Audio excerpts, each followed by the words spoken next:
30 degrees below zero. At that temperature, exposed skin can start to freeze in under 10 minutes, and every breath pulls in air cold enough to hurt on the way down. Your body is losing heat 4 ways at once: through moving air, through contact with the ground, through open sky pulling warmth straight off your skin, and through the sweat your own effort produces. Most shelters built today are engineered against one of those 4. The people who lived through a plains winter inside a buffalo hide tipi were engineered against all 4 every night for months at a stretch. My name is Birch. I study how people solved cold before anyone had a furnace or a synthetic fiber to fall back on, and everything in this video is built from the historical and ethnographic record of the Lakota and Blackfoot, the 2 nations most closely tied to the classic plains tipi. This is educational reconstruction, not a modern survival guide. Fire, clothing, food, anything practical that comes up from here on is history, not instruction. None of it is meant to be tried. If that kind of reasoning is what you came for instead of a highlight reel, that's the whole channel. 1 cold engineered system, 1 people per video. Subscribing just means you don't miss the next one. 2 things about this shelter fail the moment you act on instinct instead of understanding it. A larger fire does not mean a warmer night. Past a certain size, a teepee fire consumes the air in that space faster than the smoke flap at the top can clear it, and carbon monoxide builds in a closed cone long before anyone smells smoke. It looks like generosity. Feed the fire everything the woodpile allows. It is actually the fastest route to a night that doesn't end well. So treat any fire detail ahead as historical description of what the Lakota and Blackfoot did, never as guidance for building or managing a real fire yourself. Their fires stayed small on purpose. The structure carried the heat load, not the flame. Clothing carries a second, quieter failure. Layer on enough hide and fur while working, hauling wood, tending the fire, moving snow through camp, and the body sweats under all that insulation. That moisture sits against the skin, and once the body stops moving, wet insulation pulls heat out faster than cold, dry air ever could. More layers, worn at the wrong moment, is not automatically safer, which is worth remembering as pure historical context, not as clothing advice for a real cold night. Almost nobody today actually knows how the Lakota and Blackfoot avoided both of those failures at once. The mechanism isn't taught, and it isn't obvious from looking at the shelter. If you've ever sat 3 feet from a running heater and still felt cold, this is the same problem, solved with none of your tools, and the answer is built into the structure itself. Here's how that structure works. A tipi's outer cover is not what kept a Lakota or Blackfoot family warm at 30 below. A second, shorter wall inside it did that, one you'd likely miss if you only saw the outside.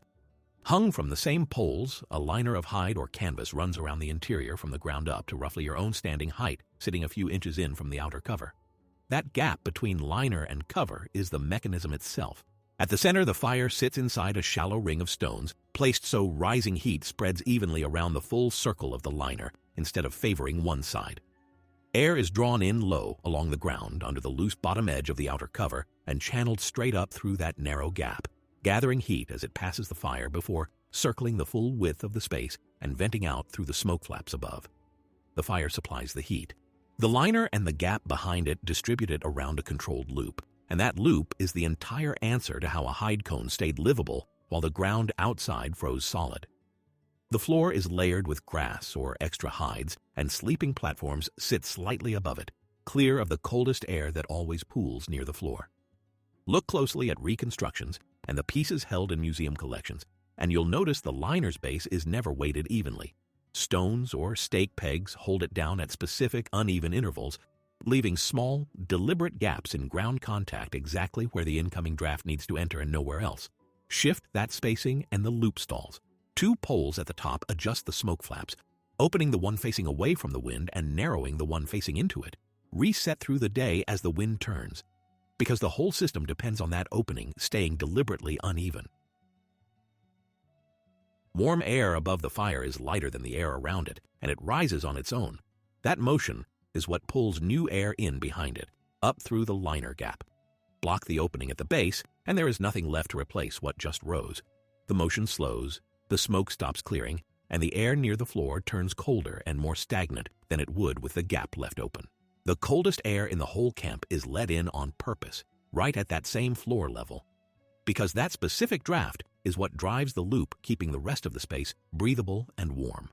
A fire no larger than what you could hold in 2 arms, described here only as historical fact, not as guidance for building or managing one yourself, could keep the air around the platforms close to 60 or 70 degrees while the ground outside sat frozen at 30 below. Nobody inside was fighting that cold air at the base. They were burning it as fuel for the loop above it. Every shelter in this kind of study hides some version of that same pattern, where the part that looks like the weak point turns out to be doing the actual work. The Tipi's open base is only the clearest case catalog so far. That pattern is the entire reason this channel exists. One structure and one people at a time. And subscribing is how you make sure you're there when the next one goes up. A European settler cabin from the same period handled winter differently. Builders sealed the walls as tightly as they could and relied on one large hearth to heat the whole interior by force. That single fire burned far more wood per night for comparable warmth, and with no engineered path for stale air to leave, moisture from breath, cooking, and wet clothing had nowhere to go. It condensed on the log walls, froze overnight, and thawed the next day into damp corners the fire could never fully reach.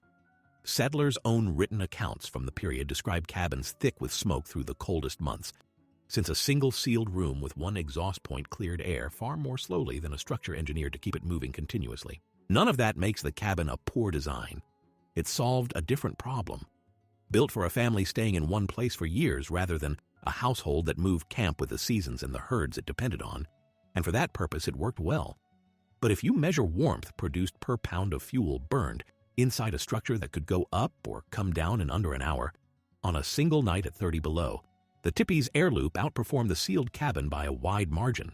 That gap did not come from better tools on one side.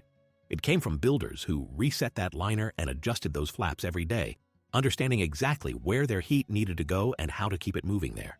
The same question anyone building for real cold is still answering, only with better materials now. The same 30 degrees below zero that opened this video sat outside the teepee every night it was used, and the airflow loop this video just took apart is the reason that number never made it past the liner. None of that engineering came from guesswork. Among both the Lakota and the Blackfoot, teepees were built, owned, and maintained by women, and the specific proportions of the liner, the gap behind it, and the angle of the smoke flaps were part of a body of technical knowledge passed from mother to daughter across generations, refined the way any craft is refined through repetition, correction, and the memory of what worked on the coldest night of a given winter. That is not a small inheritance to work from. That knowledge did not end with the period covered in this video. Lakota and Blackfoot families and cultural educators still hold it, still teach it, and in some communities still build by it today. What kept a family alive at 30 below was never luck. It was a small fire, a deliberate gap, and a second wall, positioned by people who understood exactly what those three things could do together.